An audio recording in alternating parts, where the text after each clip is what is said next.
So, hello again, everyone. Charles Banfield here with another Karate Canucks conversation. And this time it is my sincere pleasure to be joined by Sensei Mario Ros. Sensei Ros was born in Toronto, Ontario in 1956. Fast forward to 1977, shortly before he turned 21 years old, he had completely lost his ability to see due to a medical disorder that led to retina detachments in both of his eyes. Prior to turning blind, Sensei Ros was enrolled in an apprenticeship to become a plumber, but after receiving training from the Canadian National Institute for the Blind, or the CNIB, on how to read braille and live independently without relying on his vision, he embarked on a career in banking, which he did for about 30 years, up until 2021.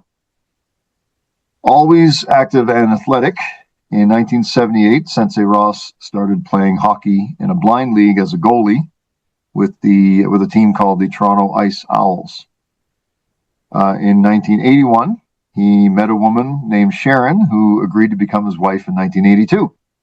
And they would have two children and eventually were blessed with two grandchildren. Fast forward to 1992, at age 36, Sensei Ros began his martial arts journey when he started training in Kempo Karate at Maple Karate. The dojo was called Maple Karate, under Sensei Liam Gilmore and Senseis Bruno and Corey Recupero. In 1996, he would earn the rank of Shodan, or first degree black belt, and for a time competed in competitive kata, as well as competitive board and concrete breaking. In 1998, Sensei Ros started training in Kitsune-ryu Jiu-Jitsu under the late Sensei Steve Reynolds and Senseis Doug Knispel Sr. and Doug Knispel Jr. at what was called Asian Self-Defense, which is now called the Richmond Hill Budokan. He received the Shodan in Kitsune-ryu in 2004 and still trains there regularly now under Sensei Doug Knispel Jr., currently holding a Yondan, or fourth degree black belt, in the Kitsune-ryu system. So, with that said, welcome, Sensei Ros. I've been looking forward to having you as a guest on this podcast for a while. And, before we start, in the interest of full disclosure for those watching this, I should add that since 2023, I've been a member of the Richmond Hill Budokan as a student of Kitsune-ryu Jiu-Jitsu under Sensei Doug Knispel Jr., who was also a former guest on this podcast. Sensei Ros is one of my instructors, and I was actually present when he was awarded his Yondan rank. I have to say that training with him is something that has to be experienced to be fully appreciated. And over the years, we've had several fascinating chats about his approach to learning in the martial arts. And I'm really pleased to be able to share his story through this podcast.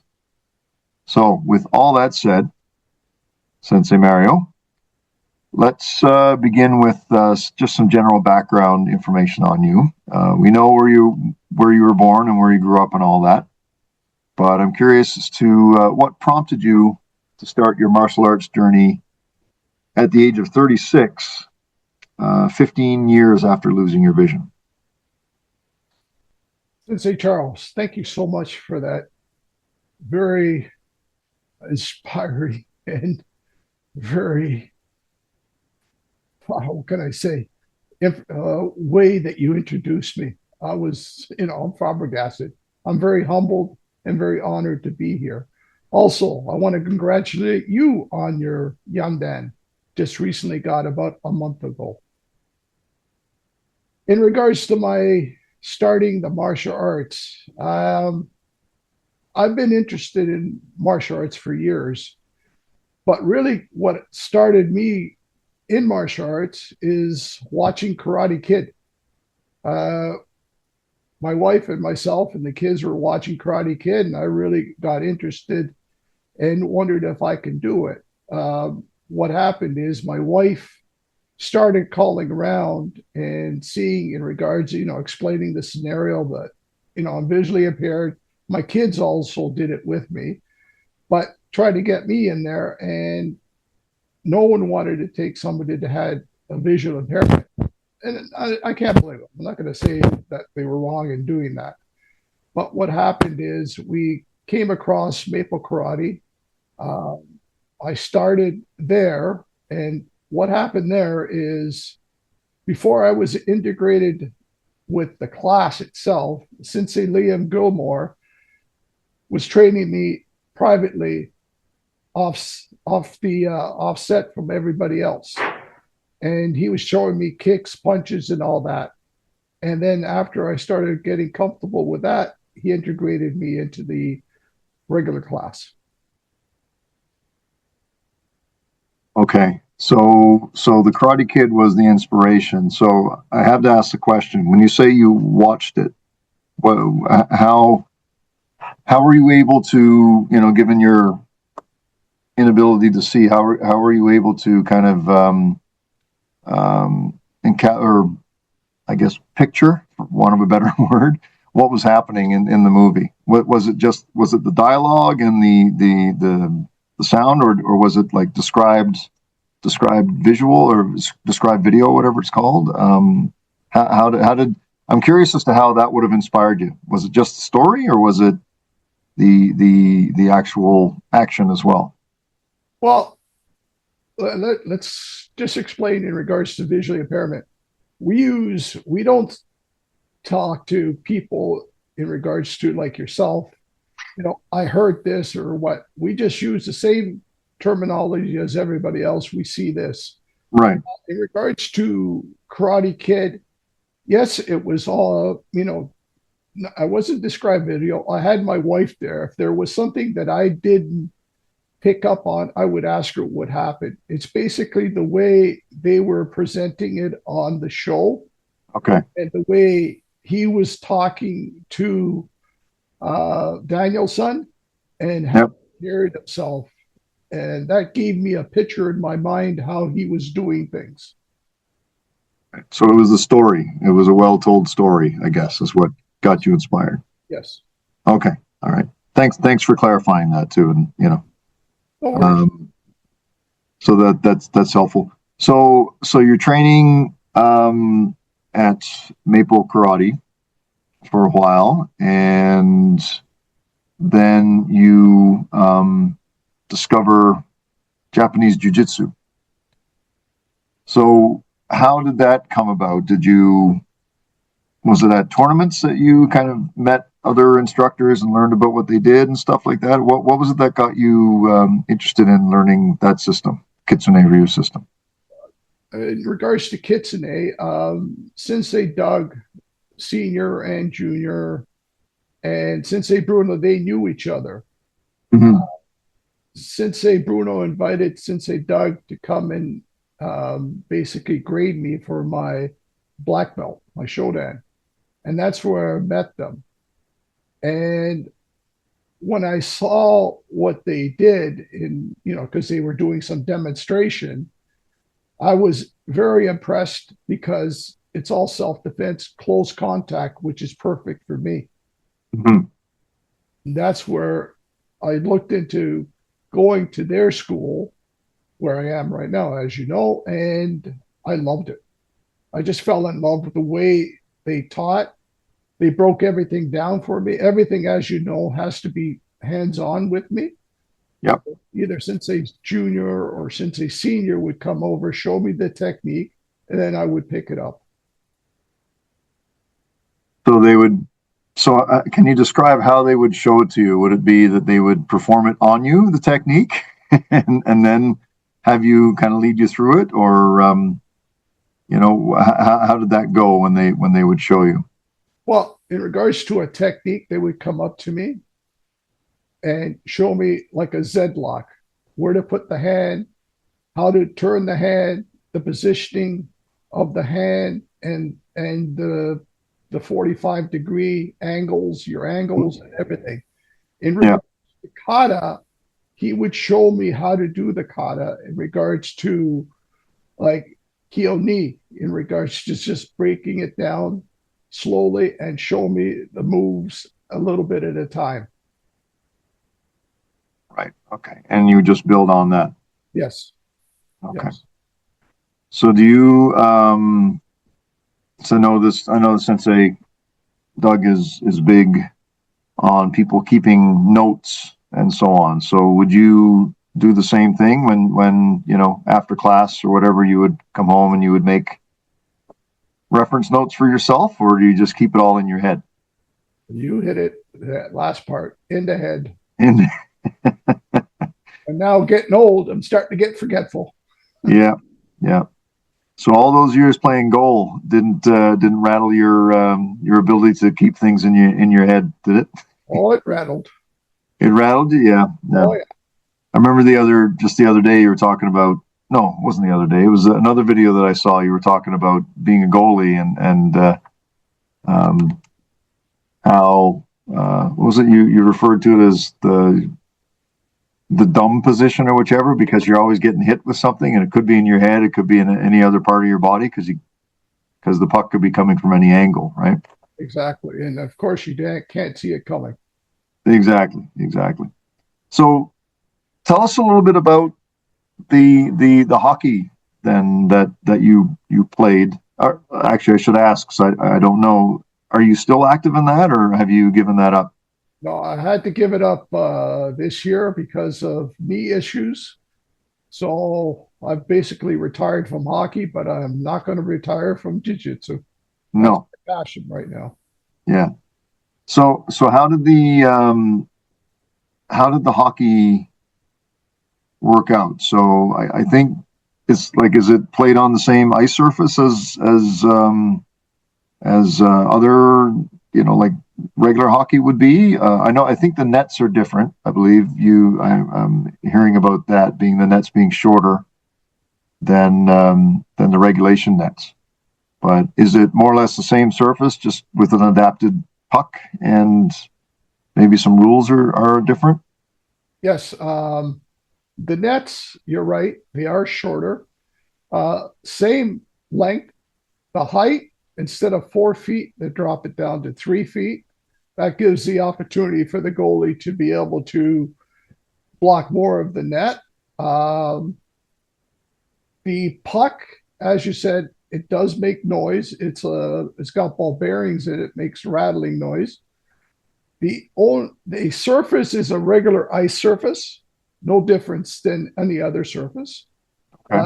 Only difference in regards to adapting is when the opposition is coming down after you pass the defending blue line coming in on the goalie, you have to make a clean pass to your other player. So that means the defending team cannot touch the puck.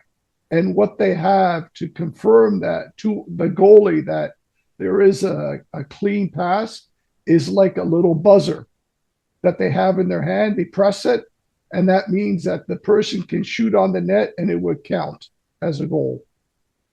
So Okay. that's basically stopping from people that have um, good talent to come down on a breakaway on the goalie and not be able to is the only by the time they hear the puck coming down, he shoots it, it's gone in. So the Mm-hmm. buzzer gives them an indication that there's going to be a shot coming up. Okay. Yeah, it's really interesting. Um, a good friend of mine from back where I'm from, he's heavily involved in the blind hockey program, I guess, in Newfoundland, and but I've never seen it. I've never seen it played or experienced it in any way. So no, really, really fascinating. Yeah, I thought you were still playing up until a short while ago, which is why I asked, because you said you're pushing 70 now, right? And it's about time to take it a little easier, perhaps. Well, Jiu-jitsu is hard enough on you. oh yeah, but there's a guy on actually on our team on the Ice Owls that's 85, still playing. Really? Yeah, yeah. The only reason I stopped is because of the knee. That's Because the of the only. knee. If not, I would have still been playing. I would be doing both. I was very active in sports when I was sighted, extremely. Mhm. Yeah. Well, hey, our bodies are machines we don't use them, we lose them, right? So, but yeah, no, well, good for you, good for you. And yeah, I don't expect that you'll ever stop jujitsu. No, I don't see you slowing down there at all. So, no. um, so we talked about what kind of attracted you to the Kitsune Ryu Jiu-Jitsu system. So what's kept you there for the past almost 30 years now? What's kept me there? What's kept you there, would you say? The people is what keeping me there. I have so much fun and I respect so much all the people that are there.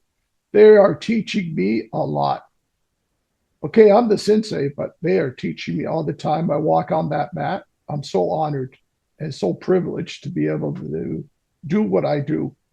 And what I try to do is get them to be better than I am. I want them to achieve more than what I have.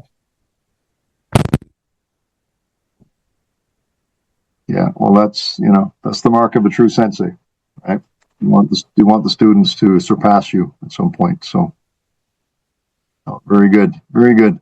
Um, we were talking one time about, and I think you did a demonstration as part of your Yondan grading of a self-defense program that you developed using for the white cane.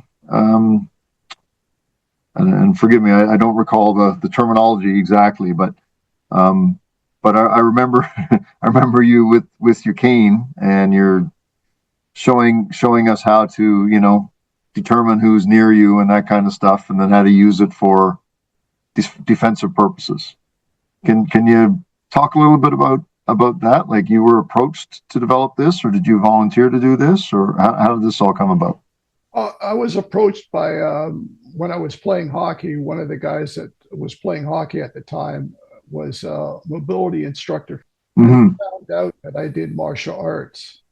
So he approached me, and we got together and we developed this cane self defense. And what it is, it's an extension of your arm, as you know, like any weapon that is an extension.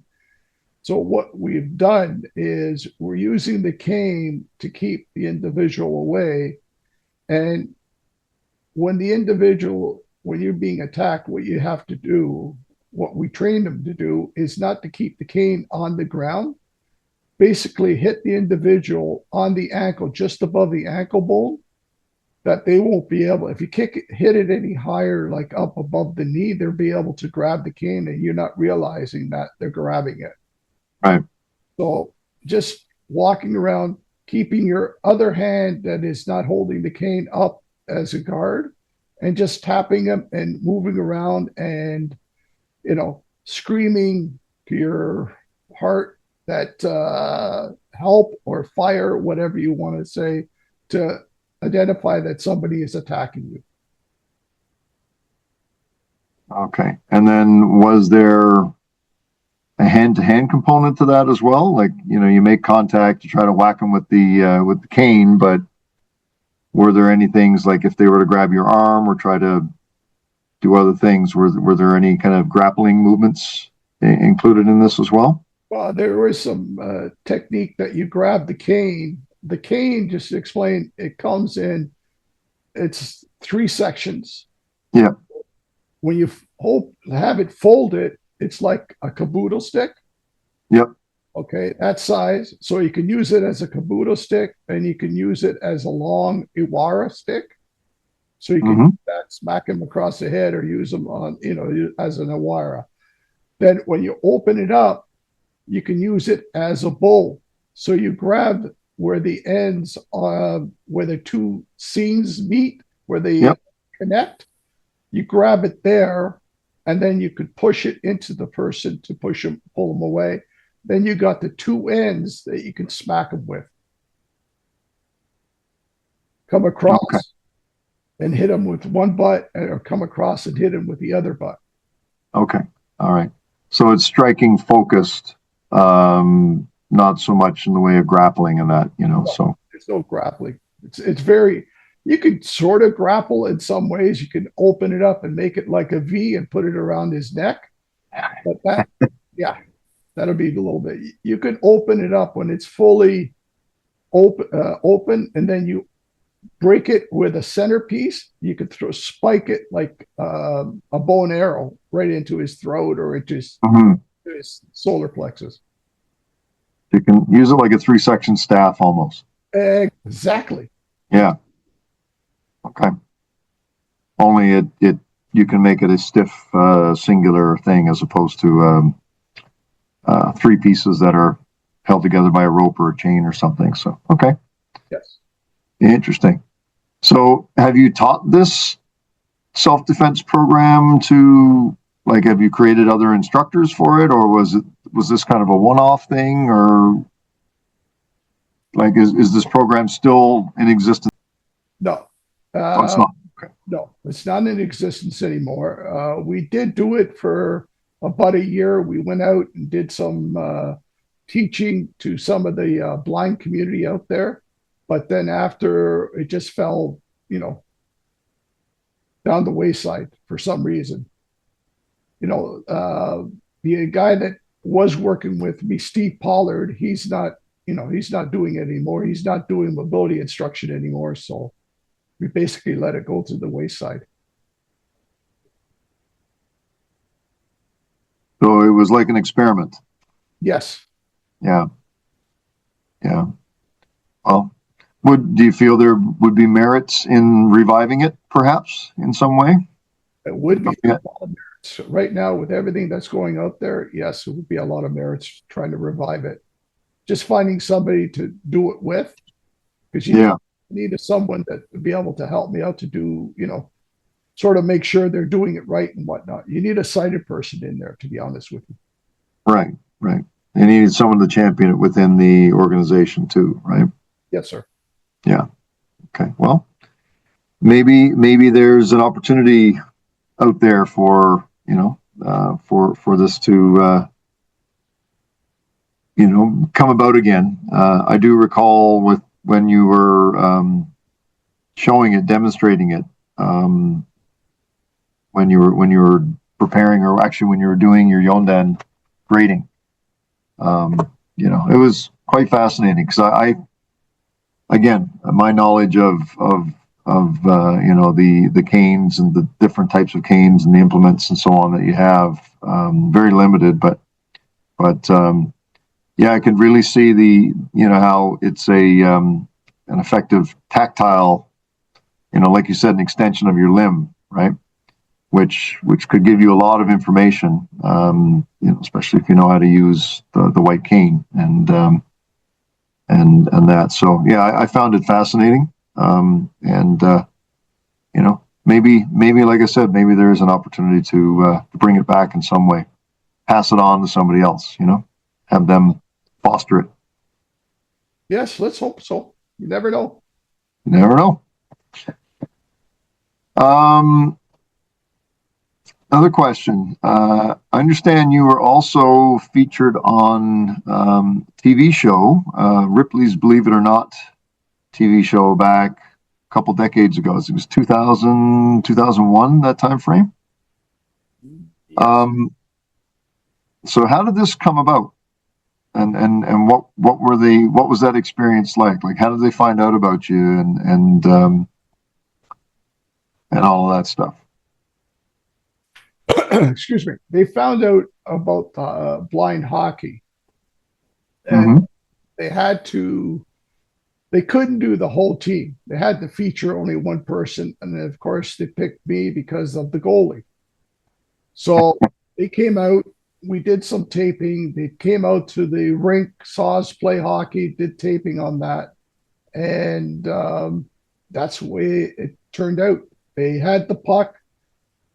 They showed the puck on TV. They rattled the puck. They showed how much noise it makes and all that. But they actually saw how a game was made, played on the ice. And at that time, we didn't have the nets that we have. We had regulation nets. Right. So they filmed you playing hockey, and was there a martial arts component to it as well? There was a little bit of martial arts, but they were more focused on the hockey. They did on come the to hockey? the dojo. We did do some technique. We also did some breaking of concrete at the dojo. So is that TV show searchable online? Do you know? Like, have you recently shown it to anybody, or um, I guess where I'm going with this is can people still find it on TV? Because if I, they can, I'll find the link and I'll put it in the information um, that I post when I post it online. I tried looking for it. I couldn't find it, but Right. I would say it's probably still on there. It's probably Okay. in archives, sort of thing. But yeah, Yeah. dig for it. I'll do a search for it with your name and so on and see what comes up. I'll see what comes up, and if I can find it, like I said, I'll put it in the at the end of your bio when I post it online. So at this point in your life, you've been a martial artist now for nearly half your life. Um, how would you say the martial arts has affected your life over the years? It's affected my life a lot. Brought me a lot of confidence, a lot of discipline in regards to, we all have discipline, but it just gives you another perspective of discipline. Uh, and it's brought me a lot of good, good friends and, and a lot of respect for people that do this. Like I have a lot of respect for all the senseis out there, all the students, not only senseis, but the students, white belt all the way up to the top sensei. I respect them. As soon as they come on the mat, you're a champion right there. Mm. Yeah, former sensei of mine. Um, when I first started karate, I was studying. It was called Kempo, but it was a Shotokan based system, Mhm. and Sensei's name was Terry Walsh, and he would always say to the parents, because I joined because my son was there, and he wanted me to train with him, so I made a deal with him that with my son that when he got his orange belt, I would join. So he got his orange belt, and then Sensei Terry said, "Oh, you're about to make the hardest step in life, the step onto the mat. The very first step is the toughest one, because when you do that, then there's no going back." And he was right. I think it takes a bit of courage to get out there, especially as an adult, to do something that's often associated with much younger people that are training in the martial arts, right? Yes. So you and I are similar. You started at 36. I started karate when I was 39. I had done other things before, but yeah, I was 39 years old when I started, in denial about the fact that I was about to turn 40. And but one of the best decisions I've ever made. And Yeah, I agree with you 100%. The people are what make it worthwhile. I think, personally, made some really really good friends, including several at the Budokan, and you get to meet some really interesting people too. So. Um, and you've already said that you plan on doing this. You're never going to retire from doing jujitsu, so you still got quite a few more years ahead of you yet. So Yes, sir. we might have to do a sequel to this interview in 10, 20 years time. See if you have the same attitudes about it all. Well, I'll be still having the same attitudes, probably, you know, hunched over, back breaking and all that, a lot of pain, but it's okay. Go back in the dojo and train. Yep, yeah, it's all about the training. Speaking of training, so when you are learning something new, whether it's a new technique or a new, kata or piece of a kata, that kind of stuff, whether it's empty-handed or with the weapon, what is it that you focus on? And I ask this because you could see for the first 20 or so years of your life, right? Yeah.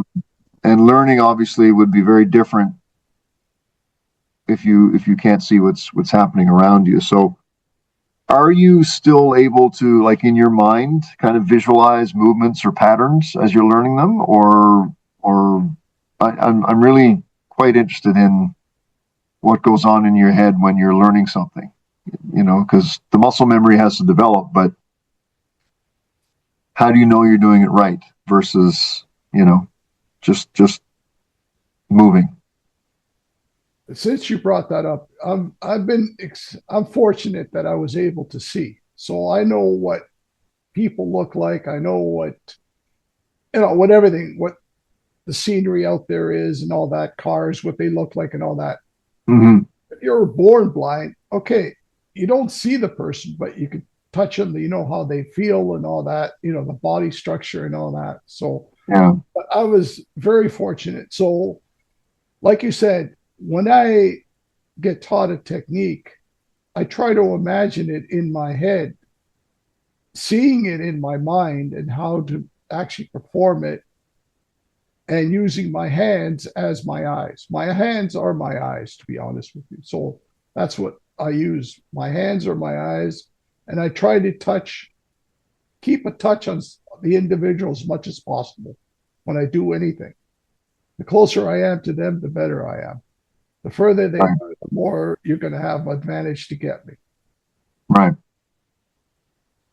So what do you focus on then when, say, you're being taught how to do a wrist lock or a break fall or whatever? Do you have a specific kind of hierarchy of, okay, first I need to figure out where my feet are and then where my hands are or whatever, or do you just kind of jump into it and then sort it out? It makes sense as you're doing it. I try to figure out where my hands are, where my hands have to go, and then work on the footwork. I try to, Mm-hmm. like when we do a sankyo, I try to figure out where the little knobby part of the wrist is, where your hand is, where you kick, and then you lift up the hand and go underneath, and then position yourself right beside them. So I have to picture that in my head. And as you know, everybody's not the same height. There's some short people and there's some taller people. So I have to sort of figure it out where they are and how to determine. And then also, I go by when I shake somebody's hand, it gives me an indication of body structure, the bone structure of the individual. If they're small, they got small bones. If they have big hands, that means they give me a big bone structure. A bigger man, or more muscular, and that. So I go a lot about hands. Give me a lot of information on how the individual's built. Right. So that's for the so that would come in handy for the grappling aspect of it. But when you're doing the forms and everything, so the katas that you do, and even when you were learning through the Kempo system that you were training first, you were doing kata in competition and so on. Um, what if you're not getting, you don't have that feedback, the tactile feedback of working with somebody else, right? Did you have a um, what I'm trying to say here? I guess you've mentioned to me before your other senses become heightened, right? When after you lost your vision, Right. and do you rely? Obviously, touch is a big thing, but how do you know when you're in the middle of doing a form? Kind of where you are in space, that Uh, kind of yeah, that sometimes I get disoriented. I'm not going to say I don't. thing. Even sighted people get disorientated. Yep. Use, as you know, the mats have lines on them, so I try to use that as a tactile for myself to be able to tell where I am. Then Right. there's certain sounds in the dojo that you pick up where you're turning, uh, where you're facing, sort of thing. Like when the heater turns on, I know where the heater is. Uh, if someone is talking, I know where that's coming from, and I know where they're standing. So that gives me different indications the way I should be turning. In regards to learning a form, uh, usually Sensei will show me, he'll do the form, and he'll show me by doing my hands, or he'll do the form and I'm touching him, and he'll do the technique with me on how to do the actual form. Break it down for me that way. Right. Right. And then also with the forms that we're learning, all the forms that we have a lot of the techniques that are already due in self-defense. It's just adding them into a kata now. Okay. So it's like a brick by brick approach, right? You pick up little things and you just keep adding to it until you learn the whole pattern, I guess. Is that accurate, would you say? Or Yes. yes. Okay. Good. So, we do in our training at the Budokan, there's a lot of hand to hand stuff. There's the forms, and then there's also the striking of the pads and that, right? So, and I know I mentioned at the beginning, you used to compete in breaking. Um, tell me about, or explain to me what your system was for the breaking competitions and so on. How you would orient yourself.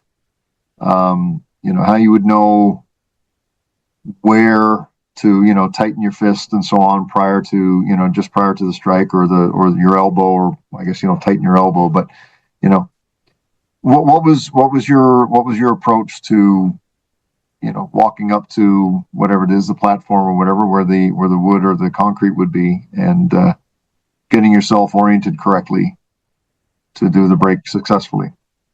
Well, what I do is uh, when I did breaking, I used to go up, say I broke a board, I would go up to the individual that's holding the board, see where his hands are. They would be on the side of the board, and then touch the sides and the top and the bottom to see how wide and height of the board. Then I would go into my stance, touch it again, and see the distance that I am after I've put myself into a stance. And then he's holding it away quite a way. He's almost locked his arms. Yeah.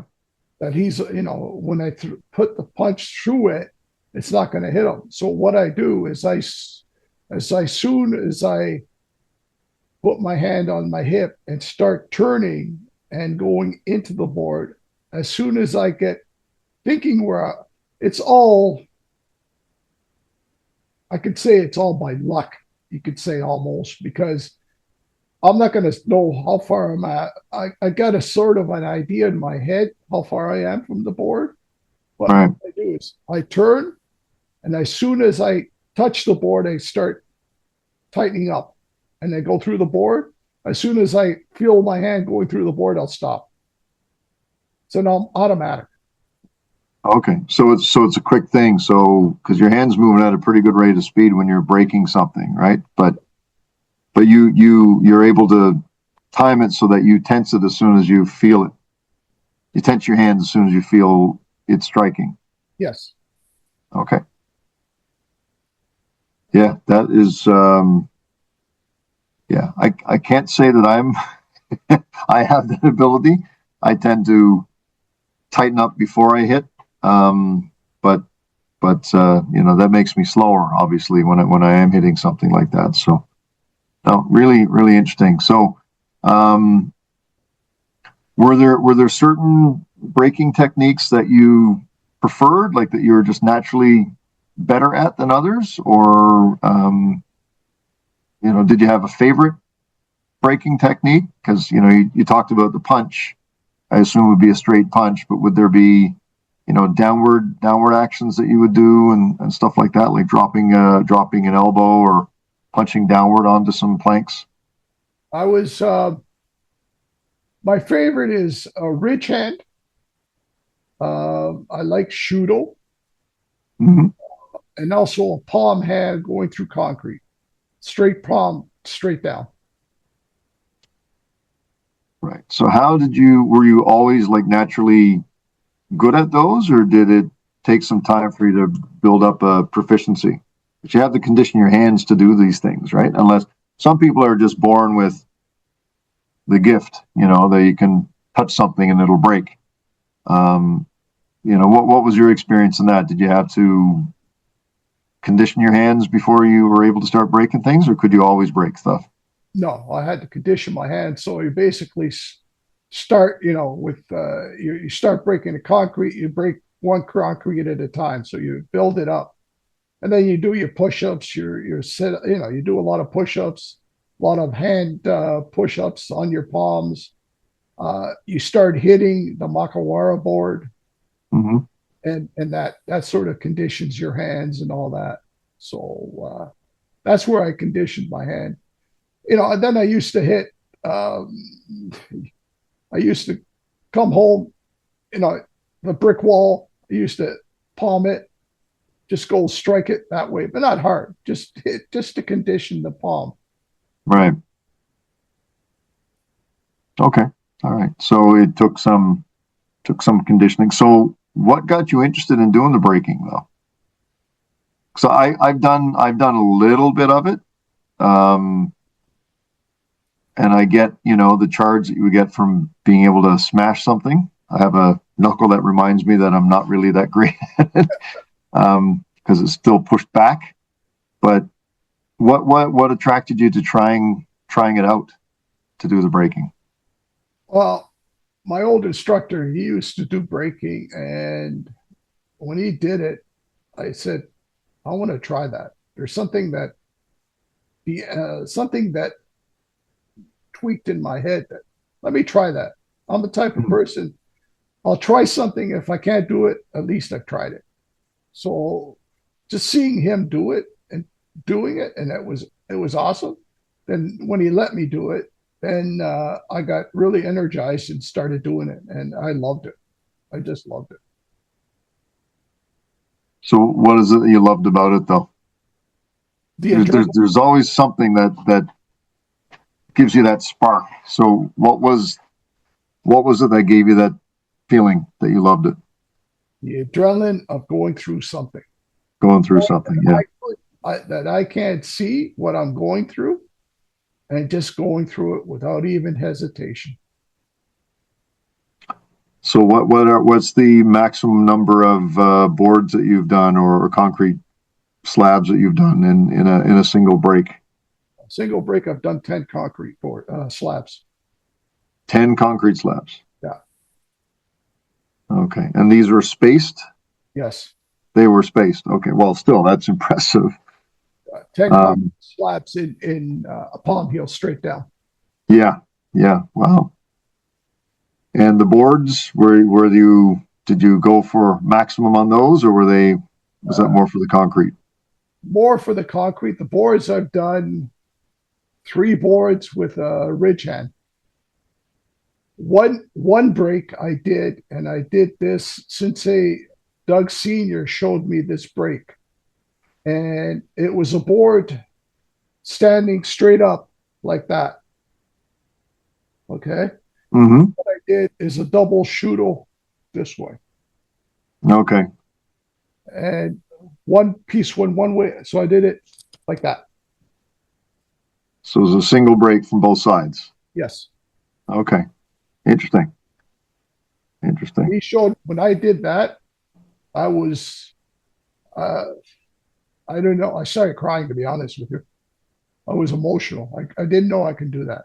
It was just freaked me out. Yeah. Well, remind me to never let you hit me with a Teisho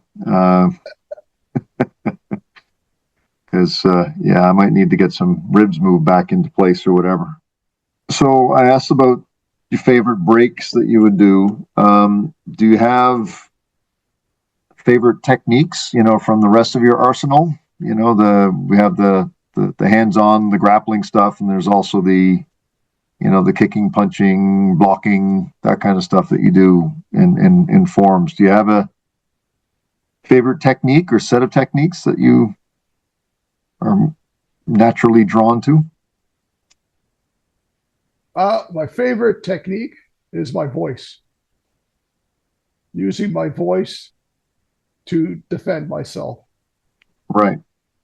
And in regards to hands-on, I like Z-lock, I like Sankyo, and I like the wrist throw.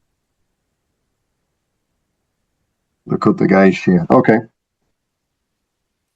Yeah. And why do you like those? Why? Because it's all hands-on. Yeah. Yeah. It's all hands-on. You touch me, then I can apply it. Mm-hmm. If someone punches me, I'm not going to say I'm not going to get hit. I'm definitely going to get hit. So, unless someone punches me and then I'm able to accept the punch and be able to still stand, then I know where they are. Then I can attack them from there. Right. Defend myself from there. Yeah, I guess it's almost like when you're touching them, you can see what they are. You can see who they are, or you can see them, right? You can. Exactly. Yeah. So the disadvantage goes away as soon as you make contact. That's right. Yeah. What about with break falls and such? Because that's one of the things that amazes me, not just because of your inability to see, but your age as well. Like you move like somebody who is much younger. And when you're doing the break falls, the rolls and all of that stuff, I often will purposely be at the last one in line so that I'm able to guide you up to the beginning again. Just so I have a clear point of view of you doing the rolls and stuff. Did you always find those to be easy to do, natural, or was that something you had to overcome because you're kind of moving your head closer to the floor when you're doing these things? Thank you for that. I had to build my confidence on that, to be honest with you. Right. It was on the rolls, it was hesitations. The sitting back break fall, front break falls, that was not too bad. But when you start standing and all that, yeah, I had to build my confidence, and it took a little bit of time. But as soon as I got comfortable, then I really enjoy it. That's one of my favorite things to do. It's break falls and rolls. I love them. Yeah. No, it's obvious. You certainly kind of jump into them. No pun intended. But no, it's good. I thought they were oftentimes when I'm teaching people how to do break falls and so on. In the karate that I teach. One of the things I often say is just close your eyes. Your body knows what to do. Right? Close your eyes. You just naturally, your body will know to relax. When you pay attention to what's happening, right? The big reminder is, keep your chin tucked, obviously, but I often will say, especially when people are falling backwards for the first time, whether it's a back break fall or a backwards roll, I'll say, just close your eyes and try to relax into it. And it works. Like it's an advantage almost to not be able to see what's happening because it forces you to pay more attention to what your body is doing or what's happening to it, right? Yeah, it tends to make you tense up when you're seeing it. Yeah. Yes. As soon as you tense up, you're just going to hurt yourself. Exactly. Yeah. You're responding to what you're seeing, not what you're feeling, right? So And you got to trust your body. You got to trust what you do. Hmm. Yeah. And listen to your instructor, of course. Yeah. That's the biggest part. Listen to your instructor because your instructor's there to make you as relaxed and as comfortable as possible. He knows you can do it. It's just building your confidence in doing it. Yeah. Yep. What would you say were or are the most difficult types of techniques for you to learn or perform well? The most difficult were the hip throws. The hip throws. Yes. Okay. They were difficult because I couldn't, it's not grasp, but position myself properly to pick up and throw. That was my most difficult ones to do. Getting thrown that way, I enjoyed it. Uh, it's a totally different feeling than getting put a gash. Yeah. In regards to that, it's a totally different feeling, but yeah, it's a lot of fun. Yeah. It doesn't hurt until you hit the floor. Exactly. The kotegaeshi and the sankyos and so on. It hurts before you hit the floor. So, Yeah. interesting. Okay, the hip throws. All right. Well, maybe Sensei Doug is going to be listening to this, and he might have some homework for you Oh yeah. as a result. No worries. Um, do you have a proudest martial arts moment or achievement from your many years of training in karate and jiu-jitsu? Proudest moment I have is stepping on the mats. That was my proudest moment. Just stepping on the mats and be able to do what I'm doing now. That's the most enjoyment I have.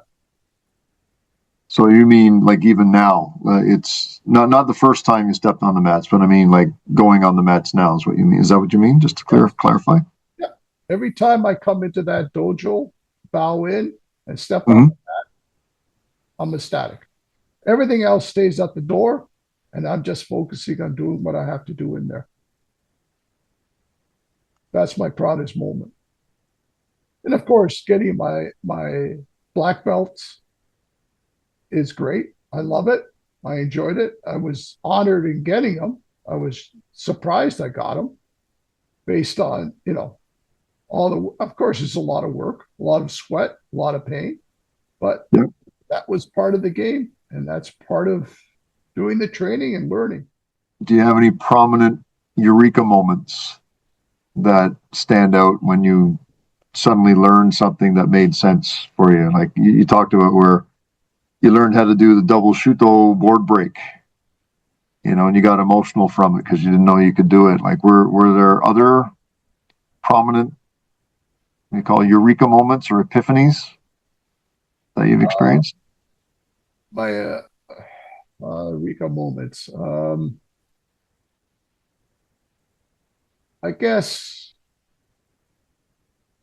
learning the katas, learning the forms is my eureka moments. Just be able to picture them in my head and how to do them and be able to perform them. They may not be accurate because of my way of moving around and maybe moving too much or maybe moving too little. But just learning the forms itself is my eureka moments. Be able to do everything that everybody else is doing in the dojo, that I can do it just the same as they can. So, next question is one that I like to ask as many people as I can. What does a shodan mean to you? Shodan to me is someone that's gone through all the curriculum from white all the way to black. So you've learned everything that has to be done to black belt. After you learn it, from now, it's like being in a grade school. Now you gone to high school, you graduated high school as a black belt. Now you're going into university, so you have to apply that stuff that you learned in university and extending it and basically tweaking everything you have. learned and to make it better for yourself. So it's a graduation to higher learning. Yes. To if I can summarize accurately there. So Yeah. okay. So was your Shodan experience different for the karate Shodan that you earned versus the jiu-jitsu Shodan, or were those experiences more or less the same? No, totally different. Karate. Totally different. Oh yes, karate was a totally different way of doing things because it's mostly, a lot of kata, learning the katas and whatnot, your strikes, and that's about it. Jiu-jitsu was a long process. I think the grading was about actual physical training. Grading was about 6 hours, 6, 7 hours. We had to Yeah. show everything, all the techniques, the break falls, the katas, and everything. Mm-hmm. And then there's other components in there that we had to do over and above that. So it was from white belt all the way to black belt. Right. But the mindset that you had, well, I guess the karate one was the first one you did, right? And then once you've done one black belt grading, the other one's maybe not so scary. I don't know. So I only have black belts in one system at this point. But was it was the mindset the same? I know the skills that were being tested were different, but did you need a different mindset to get through the different gradings? Yes. Mindset in Kempo was, yes, it was scary uh, because it was my first one, of course. Yeah. But the mindset wasn't too bad. I was nervous. We went through everything. It was great. The mindset for the jiu-jitsu one was totally different. A lot, a lot more, uh, a lot more technique, a lot more information had to be done in the jiu-jitsu style of grading for the black belt versus the one for Kempo. Mm-hmm. A lot more information, a lot more technique, a lot more physical demand in regards to the jiu-jitsu one. Do you have a favorite quote or concept that guides your approach to your training and teaching? My favorite concept is being positive and have an open mind. Okay, so no favorite quotes from the Karate Kid movie? No, No? no. Open mind. Have an open mind, open heart, open spirit, spine, body, mind, and spirit. You have that, you'll be great. Yeah.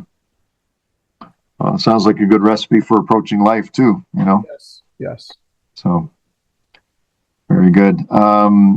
What advice would you have for anyone who's looking to start training in the martial arts, whether it's for themselves or for their children or both?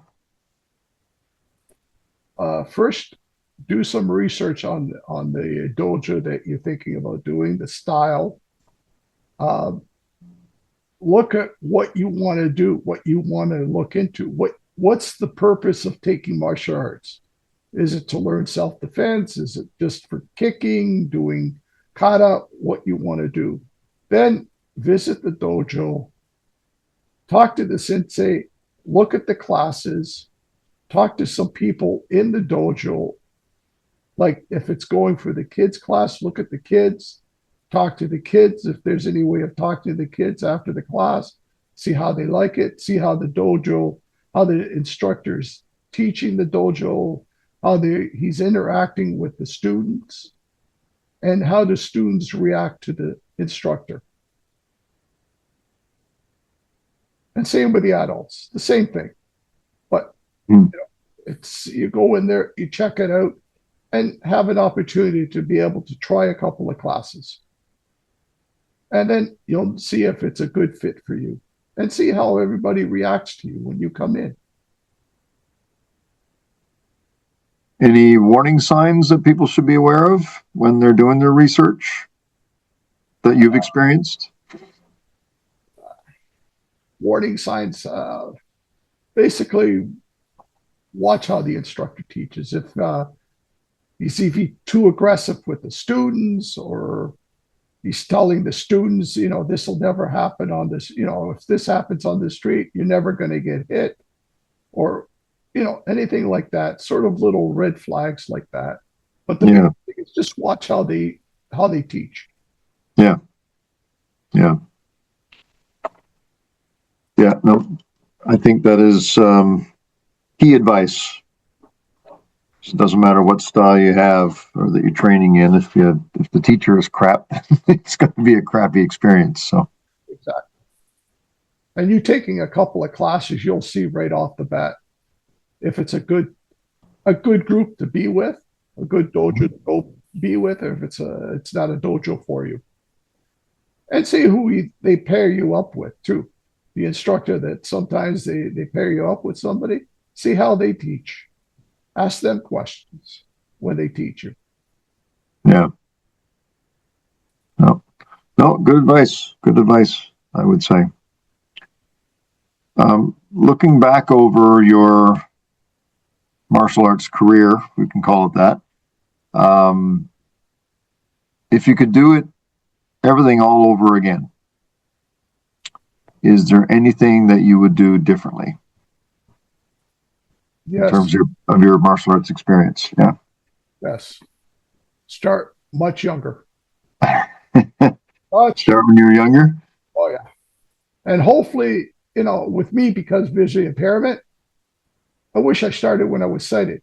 That would give me a totally different perspective in regards to. Not saying I don't have the perspective, but it would give me a totally different way of looking at things too. Yeah. So, what do you think you would have gravitated towards had you started, say, in your when you were a child or in your teens? Do you know, like, were you a fan of like Bruce Lee, or you mentioned Chuck Norris as well? But Bruce Lee, Chuck Norris, David Carradine, Kung Fu, all those, Jiu-Jitsu. I wish I started Jiu-Jitsu earlier, to be honest with you. It's a style that is good for someone that has a visual impairment because yeah, it's all close contact. It's a lot of touching. As you know, blindness has got five different senses: hearing, sight, smell, taste, and touch. So there's your five senses. You lose one, the other ones come into play. mhm, And when you lose your sight, your hearing is going to come into play a lot, and your touch. Your smell, yes, and taste, yes, but not as much as your hearing and your touch. yeah. And the Japanese jujitsu, to be clear, when we're saying jujitsu, well, it's like I guess any grappling activity. There's a lot of touch involved. So yeah, I can. It's obvious why it would be appealing to you. Well, Yes, it's appealing to me as well. Obviously, I just love it. But yeah, when you have a visual impairment, it's a lot of those disadvantages go away. I'm sure. yes. Is there anything that you know now, in from the martial arts perspective, that you wish you knew sooner? Uh, what what I know now that I wish I knew sooner. Yeah, it could be a skill, it could be a concept, it could be anything along those lines. The skill of being able to do it. I wish I knew sooner than now. That I know now. I wish I knew it sooner. Be able to do what I do now, not have the fear of doing it. That was the So big, the confidence to do it. the confidence, the self-esteem, the discipline, all that. I I can't say much more than I love it. I just love it. I enjoy it. Is there anything that you wanted to add that we haven't already covered? No, I just want to thank you so much for doing this. I greatly appreciate it. I'm very humbled and very thankful that you approached me and asked me to do this. Yeah. Well, I knew shortly after meeting you that I had very little choice in the matter. I was going to have to talk to you on here at some point. So, genuinely have to say that this has been a real pleasure. In the time that I've known you from training at the Budokan, I've always found you to have, to be a very positive person. I think that's come through with our discussion here. And on top of that, it's no surprise you're also a very skilled martial artist. And I personally benefited from training with you. And oftentimes there are little moments where I forget that you are blind based on how you were able to move and navigate, and particularly more recently there where we were paired together and you were putting me through the paces on the handshake escapes and stuff like that. It's pretty amazing, sighted or not, your abilities. So I'm really glad that I get the opportunity to train with you as well. One particularly painful lesson that you taught me actually was the first time that I was exposed to doing the seat extractions. It comes, with the come-alongs and the seat extractions, and using pressure points. And I was paired with you, and I think with Sensei Jeff as well. The three of us were working together. Yes. And I'll never forget that, after calmly and gently explaining what you were going to do, because I'd never done these before. You calmly explained everything. This is what you're going to do, and here's where you're going to put your hands and stuff. And then the very first time, the intense shock that went through my nervous system, when you pushed upward on my nose and you pushed into the back of my neck with your other hand. I remember jumping out of that chair. And I had no choice, because I was always kind of, I was covered in sweat, instantly and whatever, right? And then you sat down and said, okay, now you do it to me, right? I'd always been a little skeptical of pressure points and stuff like that, but that was a real lesson there. Like, when done right, they can be very effective. And so that one I'll never forget. That's for sure. And I think I find you to be very inspiring. Not because you're blind, but you have the ability to adapt and teach. And I personally get a real kick out of your self-deprecating sense of humor. I remember the first time when I started, first couple of classes I took there, and the jokes were flying around, "Oh, did you see that, Mario?" That kind of stuff. And I was thinking, these guys are jerks. but but that was just for a split second. And obviously, you were the instigator of all of these things. I wasn't catching on that you were instigating this stuff, right? So obviously, they're not jerks. It comes from a place of love and respect and stuff like that. So yeah. So I really enjoy training and with you and with the others, obviously at the Budokan. And I sincerely, like I said before, look forward to training with you for many, many more years. And maybe we do a sequel to this, like I said, in 10 years' time or 20 years' time. And if I ever challenge for my Shodan in Kitsune Jiu-Jitsu, I would be honored if you were the first one to throw me. It's got to be a hip throw, though. Sensei Charles, I'll be honored to be there. I'll be honored. I can't wait. And let me tell you, it's been amazing working with you. You're you're inspirational. You've taught me a lot too. Just the way you carry yourself and the way you do things. You showed me a few moves myself. You opened my eyes too. I appreciate that. Thank you. Yeah. Well, sharing is teaching, I guess, right? And learning at the same time. So, but, again, really appreciated,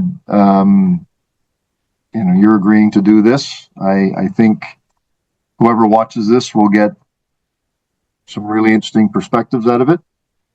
At least I hope so. And I know that there are several people that who know you that are going to watch this and be pretty happy that they did. So I've learned a few things about you too that I didn't realize, just based on your answers and the little side discussions that we had throughout this interview today. So again, thank you so much for agreeing to be on this podcast today. Really genuinely appreciated it. Thank you, Sensei Charles. I bow down to you. You have yourself a great day and a great evening.